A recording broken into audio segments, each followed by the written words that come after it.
ಎಲ್ಲ ಭಾರತೀಯರಿಗೆ 77ನೇ ಗಣರಾಜ್ಯೋತ್ಸವದ ಹಾರ್ದಿಕ ಶುಭಾಶಯಗಳು. ಈ ದಿನ ಕೇವಲ ಧ್ವಜಾರೋಹಣಕ್ಕೆ ಮಾತ್ರ ಸೀಮಿತವಾಗದೆ ನಮ್ಮ ಸಂವಿಧಾನವನ್ನ ನಾವು ಅರಿಯುವ ದಿನವಾಗಬೇಕಿದೆ. ನಮ್ಮ ಸಂವಿಧಾನದ ಮೂಲ ಆಶಯವೇ ಸರ್ವರಿಗೂ ಸಮಬಾಳು, ಸರ್ವರಿಗೂ ಸಮಪಾಲು ಎಂಬುದು. ಜಾತಿ ಮತ ಪಂಥಗಳ ಹಂಗಿಲ್ಲದೆ ನ್ಯಾಯ ಮತ್ತು ಸ್ವಾತಂತ್ರ್ಯವಿರುವ ಒಂದು ಸಮಾನತೆಯ ಸಮಾಜವನ್ನ ಕಟ್ಟುವುದೇ ನಮ್ಮ ಸಂವಿಧಾನದ ಮುಖ್ಯ ಗುರಿಯಾಗಿದೆ. ಅಸಲಿಗೆ ಗಣರಾಜ್ಯ ಅಂದ್ರೆ ನಮ್ಮ ಪ್ರತಿನಿಧಿಗಳನ್ನ ನಾವೇ ಆಯ್ಕೆ ಮಾಡುವ ಒಂದು ವ್ಯವಸ್ಥೆ. ನಮ್ಮನ್ನ ಆಳುವವರು ನಮ್ಮಿಂದಲೇ ಆಯ್ಕೆಯಾಗುವ ಒಂದು ಪ್ರಕ್ರಿಯೆ. ಅಂದರೆ ಇಲ್ಲಿ ಪ್ರಜೆಗಳೇ ಪ್ರಭುಗಳು.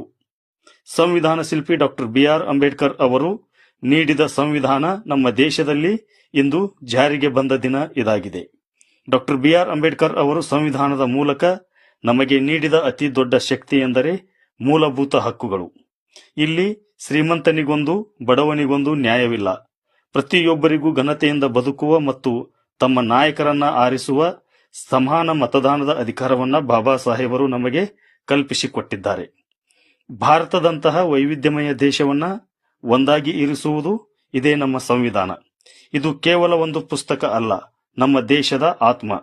ಎಲ್ಲರೂ ಸಂವಿಧಾನವನ್ನ ಗೌರವಿಸೋಣ, ಪ್ರಜಾಪ್ರಭುತ್ವವನ್ನ ಉಳಿಸೋಣ. ಜೈ ಹಿಂದ್, ಜೈ ಭಾರತ್, ಜೈ ಭೀಮ್.